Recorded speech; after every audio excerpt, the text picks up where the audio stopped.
So yesterday I unlocked this insane 99 Ted Williams. I mean, if you look at his stats, this is easily the best hitting card in the game.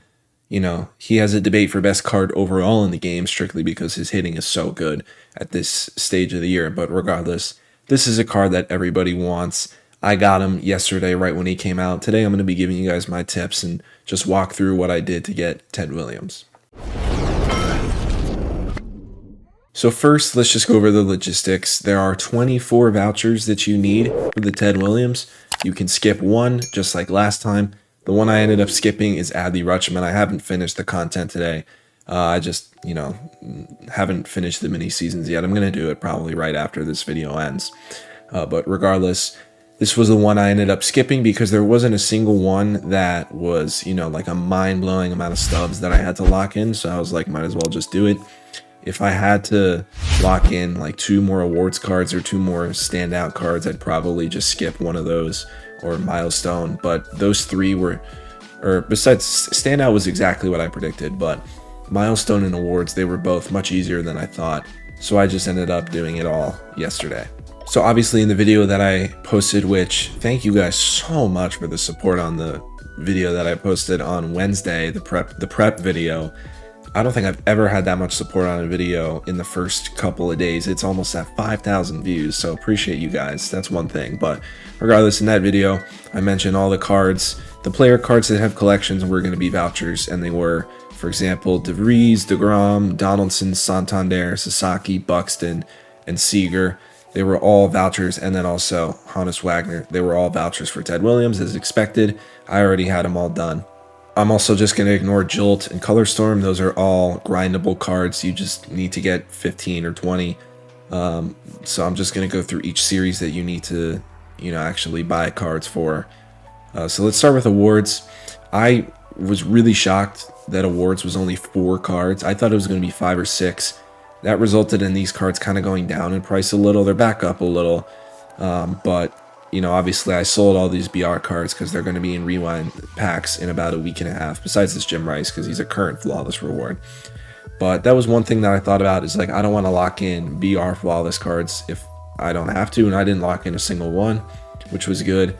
But awards was pretty easy, assuming you had Scott Rowland and like most likely Beltran. That's the thing that I said in that video.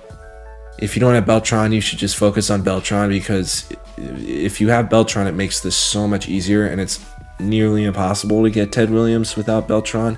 You could probably get Scott Rowland without Beltran, but I don't know about Ted Williams. But regardless, for me, it was simple. Clemens, Rowland, Simmons, and then I locked in LeMahieu. Milestone was another one that was much easier than I thought. I gotta say, I didn't swing and miss with Grady Sizemore. He did go down. I did tell you guys that he was going to be a guy that goes up, because I thought it was going to be more than 3, but it ended up only being 4.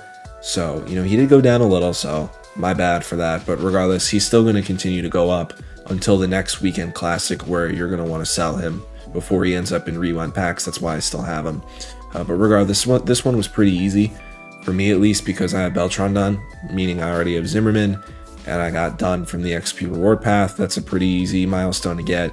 And then Luis Robert was from the multiplayer program. So, assuming you have Zimmerman, this is completely grindable. Contributor was pretty easy. They only added 2. This was exactly what I predicted. I predicted you could skip 2.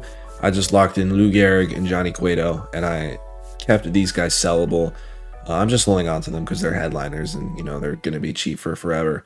But yeah, just locked into no sells for contributor. Last ride, kind of the same thing here. Predicted it to be only 1 more. It was the Ralph Kiner. I just locked him in, got a free voucher. This one was easy. For rookie, this one was also pretty simple. For me, the only card that I locked in was Fernando Valenzuela. But I will say, for those of you that do not have the Dodgers collection done, you would have needed this Devin Williams, and that's why he's more expensive than Grady Sizemore. Because number 1, he's a better card than Grady Sizemore, but number 2, you don't really need him for the milestone, and you would need him for the rookie collection if you don't have the Dodgers, and the Dodgers are obviously the most expensive collection in the entire Live Series set. So a lot of people will not have him, and they will have everybody else. The only other card that's really anything expensive kind of is David Justice for the Braves Live Series, and that isn't even like what, like 60K? I have no idea how much Acuna is going for. But rookie, if you already had Valenzuela, pretty easy. If you didn't, you needed this Devin Williams, so give you guys good advice with him. Breakout, another one that was pretty simple. You needed 2 more from Roland. I ended up not choosing Hank Greenberg, and it was smart. I'm not going to sell these guys because I just don't need to. But I ended up locking in Johnny Lasagna, my man, Jonathan Loizaga, that's his nickname as a Yankees fan. He went up a lot. Shane McClanahan also went up a lot, but he's in Diamond Quest, so you can just get him whenever you want. But I ended up locking these 2 guys in because these guys are more attainable than Hank Greenberg. So I think that these 2 guys are going to go back down in price while he's going to continue to go up. I thought they were going to do flash sales like they did for the Roland collection, but they just ended up not doing it. So hopefully you guys have these special Diamond Choice Pack, like pre-order legends. One of them being this Hank Greenberg, even though he's never going to be in your team because of the new XP Reward Path boss. And then obviously I did not have Ryan Helsley, and then I did not need to lock him in. But yeah, basically just Loizaga and McClanahan got me to the voucher. Now, All-Star, this one was the most surprising one for me. This one was so much easier than I thought. I was so over-prepared for All-Star. I had every single All-Star in the game except for Ronald Acuna Jr., and I did not need a bunch of these guys. So the cards that I ended up locking in, I first went down and locked in the Jim Palmer from the Cornerstone Evolution. Then I went up and I locked in, all these guys were already locked in. I locked in Yelich, Chipper, Stanton, Hader, Feller, Tomey, Piazza. I already had Gagne non-sellable because I do the vouchers every time for the XP Reward Path. The free Ted Williams that came out yesterday. Al Kaline, Derek Jeter, and Hank Greenberg. Those are the guys who I locked in. They were just the cheapest out of all of them and the easiest to get. I still need one more boss in the XP Reward Path, so I'm just going to pick Nolan Ryan and hold on to him and do the voucher. But yeah, I didn't want to lock in Bautista because he's a chase card and he's really expensive. So I ended up just locking in an extra one of these bosses that I was going to lock in either way in 3 weeks when 5th inning starts. So I didn't have to lock in this 130K card. But yeah, All-Star was probably the one that was the biggest shock because it was so much easier. Because of it, I was able to sell off. I was never going to lock in Dawson. I only just had him just in case I needed like all of them or something. I ended up selling Dawson. I ended up selling Reynolds. I sold Alvarez. I sold Pedro, which is good because he's going to drastically go down on Tuesday when the World Series rewind. There's a little sneak peek in an investment if you're watching this late in the video. There you go. But yeah, we'll get to Spotlight, but I wasn't able to sell Springer. But regardless, All-Star was much easier than I thought, and I made a lot of stubs off of All-Star. Moving on to Veteran, this one was another one of those simple ones where you just added 3. The ones that I added were the Justin Turner, the Craig Kimbrell, and then the Johan Santana. They were all no-sell cards, so those 3 got me to the voucher. But if you don't have the Mets collection, which is pretty expensive, then you just need this Andy Pettitte, who's already dirt cheap because he's in a rewind pack in the multiplayer program. So this one, if you already had Scott Rowland, was pretty easy. Moving on to second half, I did not have to lock in Randy Johnson, thankfully. The one other card I skipped was Tristan Casas. He was just the most expensive out of all of them besides Randy Johnson. The cards that I chose to lock in, who did I lock in? I locked in, obviously, Brian Dozier and Ryan Sandberg. But the third guy that I locked in, was it a gold? No, I had all of these guys. Oh, it might have been Kopech. I don't remember when he came into the game. I think it was Kopech because all these other guys were definitely a part of the Scott Rowland collection. So that's what I ended up doing just because Cassis was the most expensive, but not really a big deal. Now, Standout was probably one of the harder ones. I mean, it wasn't hard for me, but Standout is probably one of the harder ones for you guys. What I ended up doing, I had all of these cards. I sold off Rengifo, I sold off Posada, and I sold off Al Leiter. But what I ended up doing was I locked in Ottavino. I locked in, Baines. I had Cliff Lee, Chris Taylor. Springer I had to lock in, and then Story, I already had him no sell.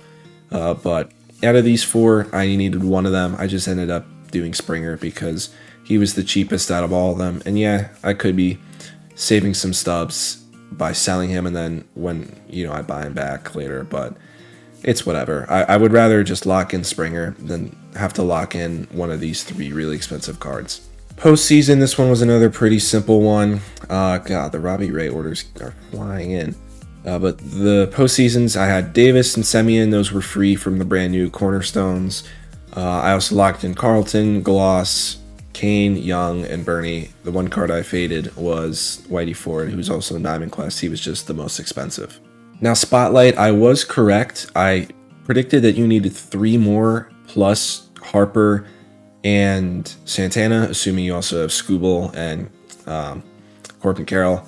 I did not lock in the extra May guys. I ended up just getting the new cards for June because I'm going to do the June collection anyway by finishing the program and just locking them in because they're going to be non-sellable eventually.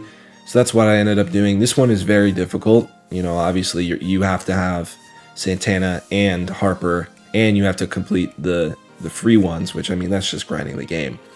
But it's pretty difficult to get this one. I in all honesty, this might be one that I recommend you guys skip.